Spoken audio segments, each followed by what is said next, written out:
You're listening to the Savvy Social Podcast, the show for budding entrepreneurs who want to understand the how and the why of social media marketing. I'm your host, Andrea Jones. Let's get started. Hey, welcome to episode number 38 of the Savvy Social Podcast. So excited to have you here. How's your year going so far? We're about to go into quarter 2 of 2019. The time this episode comes out, just want to check in with you and see how things are going with your business, with your podcast, with your social. Feel free to DM me on Instagram or Twitter or LinkedIn, wherever you hang out. I'd love to chat about how things are going. I'm at OnlineDrea everywhere. Today's episode is brought to you by Social Report, which is the world's most complete social media marketing tool. And it's my social media marketing tool of choice. My team and I love using Social Report, and we'd love for you to try it out for yourself for free. It's a 30-day trial. Just see how you like it. And a great way to support the show is just to click the link that's in the show notes that just lets Social Report know that we sent you their way. They've been a great sponsor for our show this year. All right, so today's episode is with Shauna. Shauna is a growth consultant for startups and small businesses, working closely with brand leaders to strategize for impact while guiding them on execution and accountability. She acts as a part-time CMO for brands looking to scale. As a vocal advocate for women in business, Shauna is on a mission to redefine what it looks like to be a working woman, a mission that is led to the founding of her brand, Making Moxie, which is an online publication and community for female entrepreneurs. And I'm actually a contributor to Making Moxie, so if you head on over to the website, which I'll put in the show notes as well, you can check out some of the articles that I've written on there. All right, well, let's just actually dive right into this interview. We're going to talk all about building a strong social media network.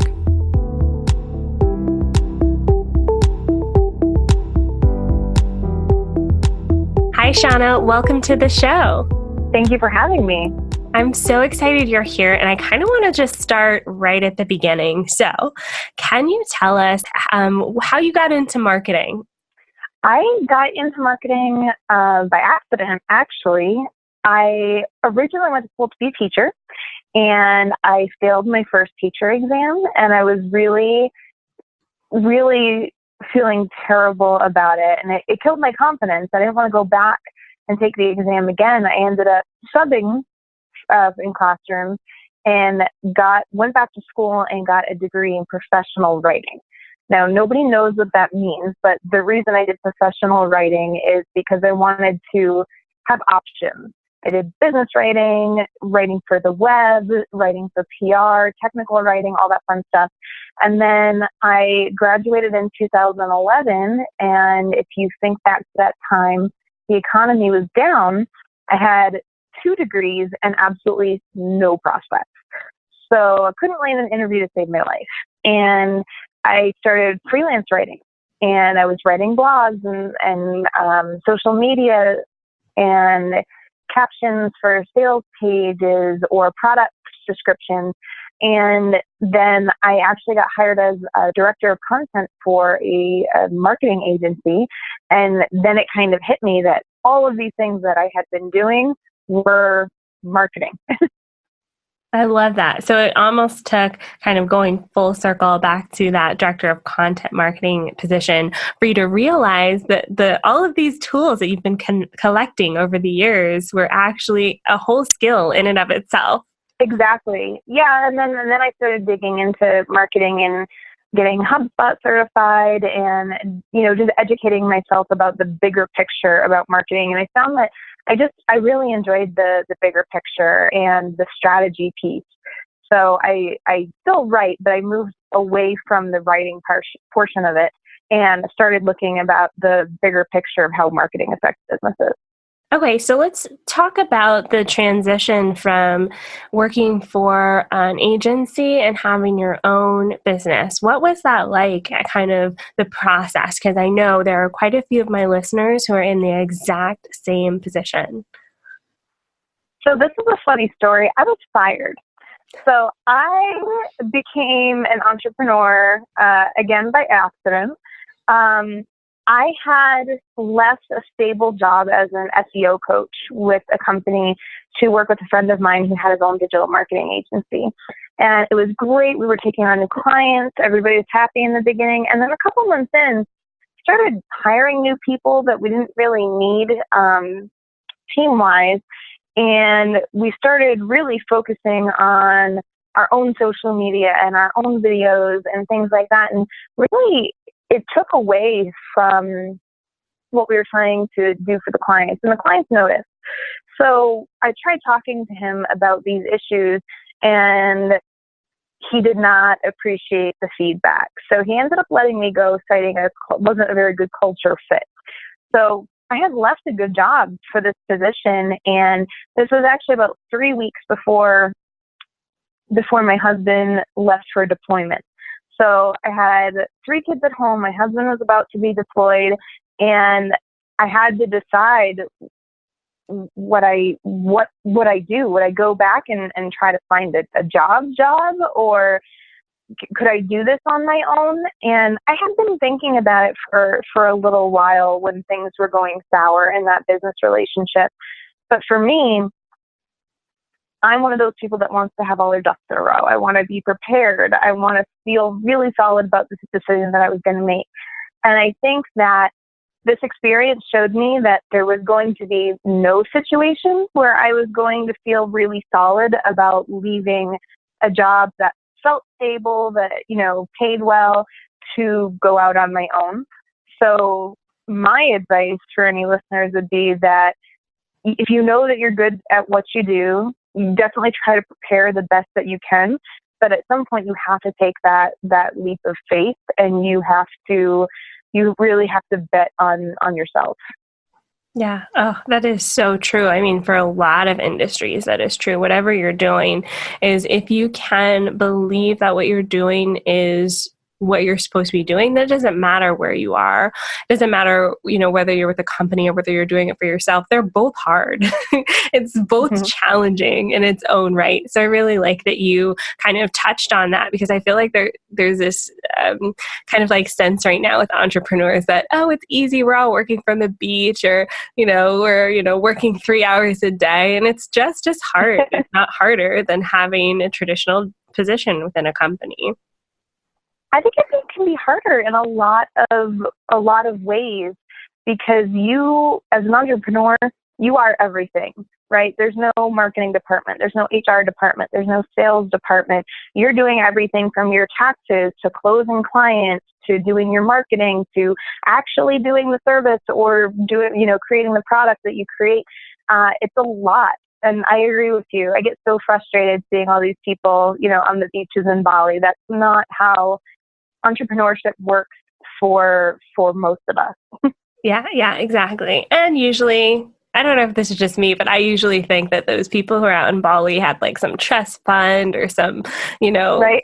family money or something that's kind of supporting them to get there. So it's not everything is what it seems. All right, I've taken us off track. Let's get back on track a little bit. So I want to get to the social media aspect. So you built quite a nice following for yourself, for your business online. So can you take us through the process that you go through yourself for building up your social media community? I think exactly what you said there. The key word for me is really community. So when I was working for this other company, one of my big roles was doing editorial. So instead of just having our team write about marketing, we had other marketers who contributed to the editorial.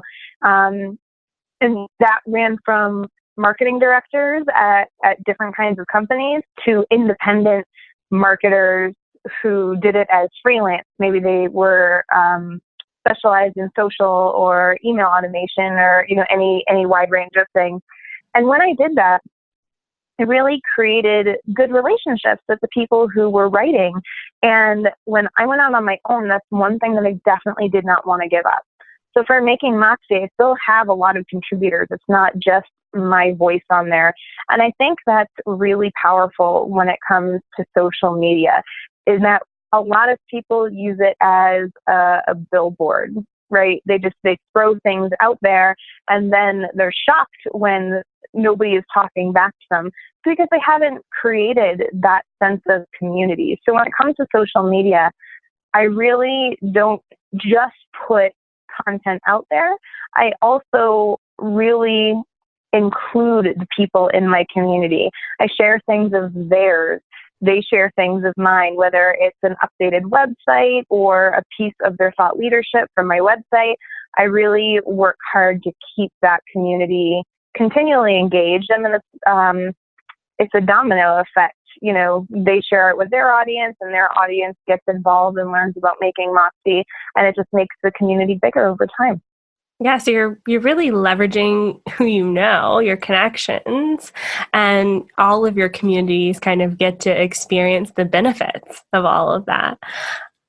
And a lot of those connections came from social media, which is the brilliant part, is they weren't just friends from high school or people that I went to college with. They're people who I met in Facebook groups on social media, or somebody who actually reached out to me on LinkedIn because they read one of my posts.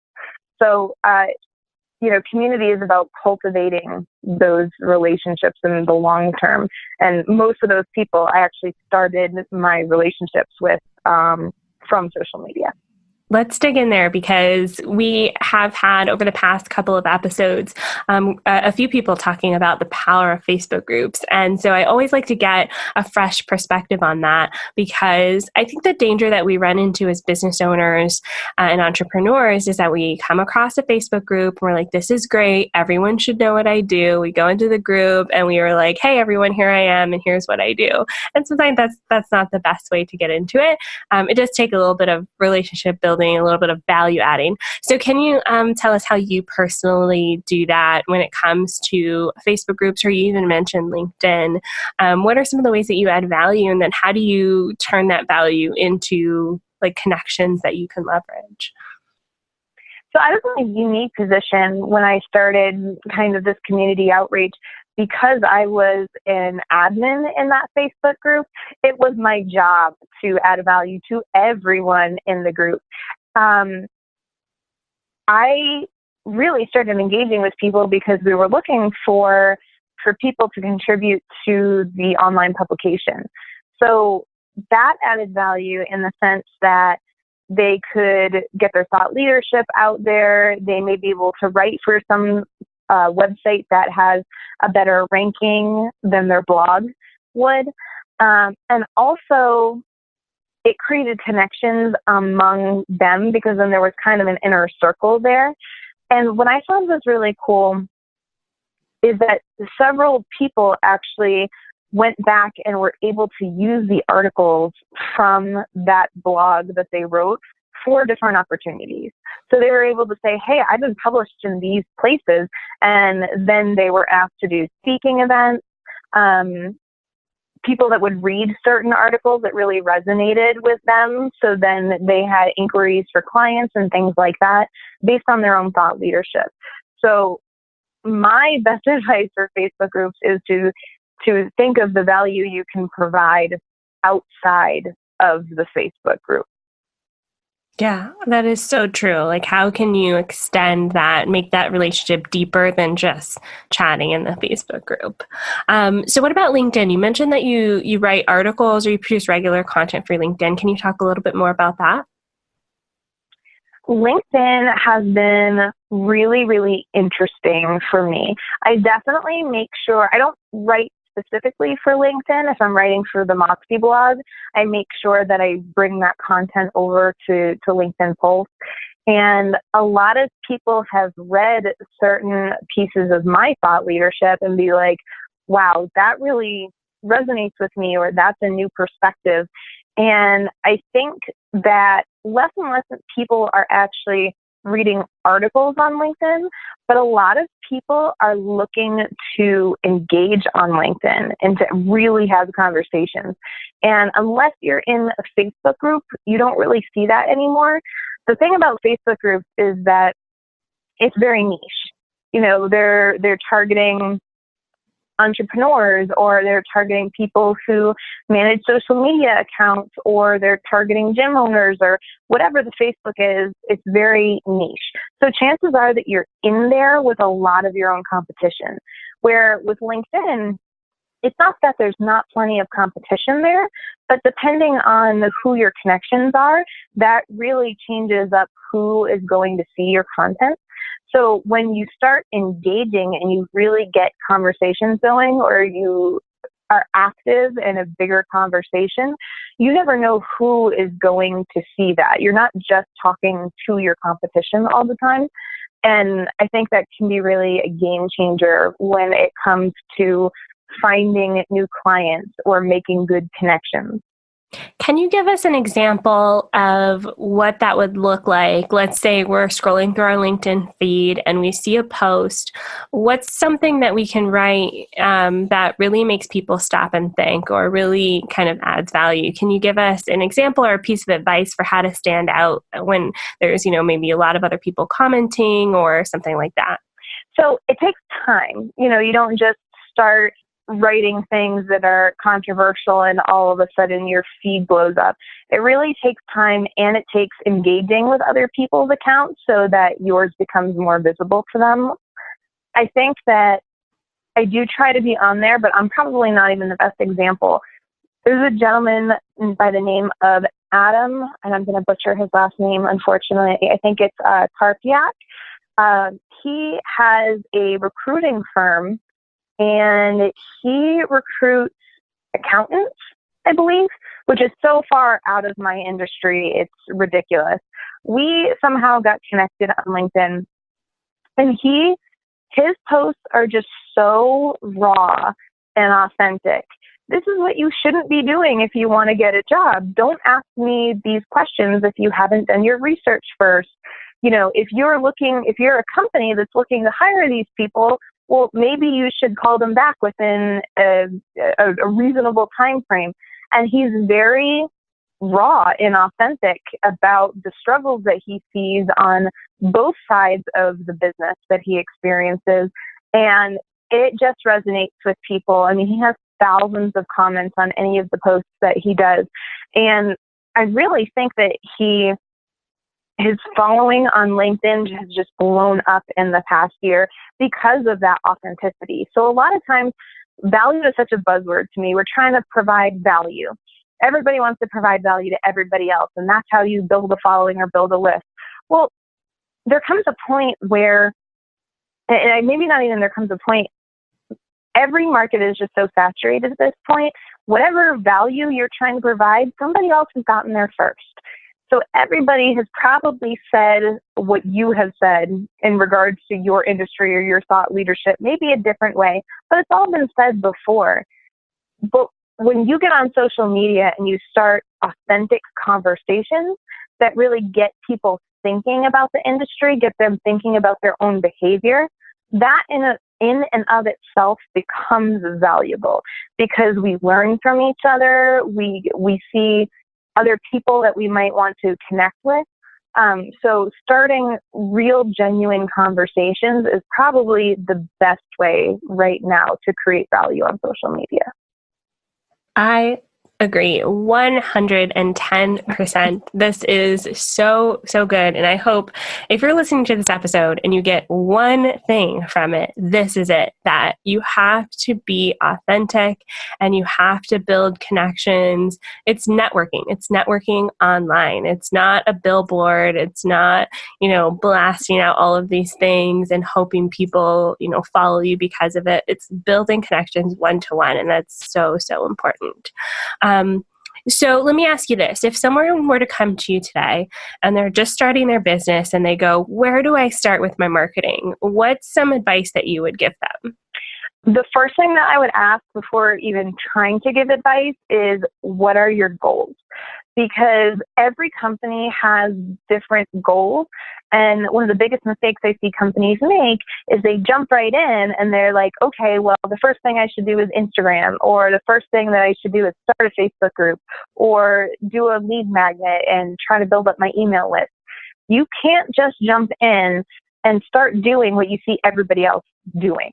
You have to figure out how that action is going to directly affect your goals. So for me, my best advice would be to get really clear on your goals and think about that as not just vanity goals, not to just hit a certain number of followers on social media, but revenue goals. How is this thing that I want going to affect my bottom line? Yeah. Oh, such a good place to start. Figuring out your goals so that you understand what you need to be doing next. I love that. So let's say we figured out our goals and we want to build a community who will buy our digital product. Let's say it's a course. What's some of the actions that we can take to start like attracting the right community members? So I would start online. I would probably start in Facebook groups, and I would start, instead of just trying to add value by, doing these great posts and giving tips, I would look out for posts where people are asking questions and start to be a part of that conversation instead of throwing yourself out there as the expert by offering generic tips. Prove yourself to be the expert by getting in on questions that people have and showing your expertise. Now, that's just online. I think offline is important too. I would look to local networking groups, local meetups, and look how you can cultivate community that way. Then once you have these good conversations going, you can very easily and without it feeling spammy, invite people to be on your email list or to join your community. Yeah. So true. The power of offline. I always think, social media or online marketing is just a really good complement to offline marketing. It's not a replacement for it necessarily. It definitely can have its own power, but there's still something really powerful about meeting someone in real life, so to speak. Absolutely. Awesome. Cool. Okay. So we're nearing the end of our interview here today. And I just have like a random question that I thought of halfway through that I probably should have asked earlier, but here we are. Where does your business name come from, Making Moxie? Like what's the inspiration there? So when I was fired, that was a tough place to be in. Not just like financially, but emotionally. That was a tough place to be in. And I knew immediately that I wanted to have the publication. I didn't just want to do marketing for people. I wanted to have this community of women. And the first thing that came to my mind was crave. You crave success. You crave the ability to do these things for yourself in life. And a friend of mine talked me off the ledge. She said, "It sounds like a food magazine. Nobody's going to get it but you." So we ended up jumping on a Skype call. She was in St. Louis. I was in Colorado where I live. We each had wine on each side of our conversation. We opened up thesaurus.com and just looked up different words, played with words, like the different meanings of words, and somehow Moxie came up. Now, this isn't going to mean anything to a lot of your listeners, but I'm from the state of Maine. And Maine has a soda. It's Moxie. That's the soda. And that really resonated with me because that's where I'm originally from. But to me, Moxie is also a very feminine word. I don't know what era it was. It was either the 20s or the 50s. And you hear like she had Moxie. And it was a way to describe a woman who was sassy, who was ambitious, who was pushing the status quo. And that's what I wanted. I wanted to make that energy in my life and in my business. So, and I mean, everybody loves alliteration, right? So we came up with Making Moxie because that's what I want to do. And that's what I'd love to see other women doing in their businesses. I love it. I'm going to start looking up other words from like the 20s and like start bringing them back because I kind of like it. Yes. I think we should definitely do that. Awesome. Okay. So I know you've got this awesome marketing audit. Can you tell us about this? Sure. I wanted to have something that was free for people, but also comprehensive. Like it's not a checklist. It's not just this, thing that you read through like a white paper or something. I know that a lot of small business owners can't afford help when it comes to their marketing. Their budget can only be stretched so thin. So they have to be able to do it themselves, but trying to sort through all of the noise online when it comes to finding the right custom advice for your business is really tough. So the small business marketing audit is designed to give you a chance to work through some of these key components of your marketing strategy so you can think critically about it and figure out how you can do it on your own without having to hire support. And hopefully that critical thinking will help you narrow down strategies, and you can pick a couple core strategies to work on to get your marketing kickstarted.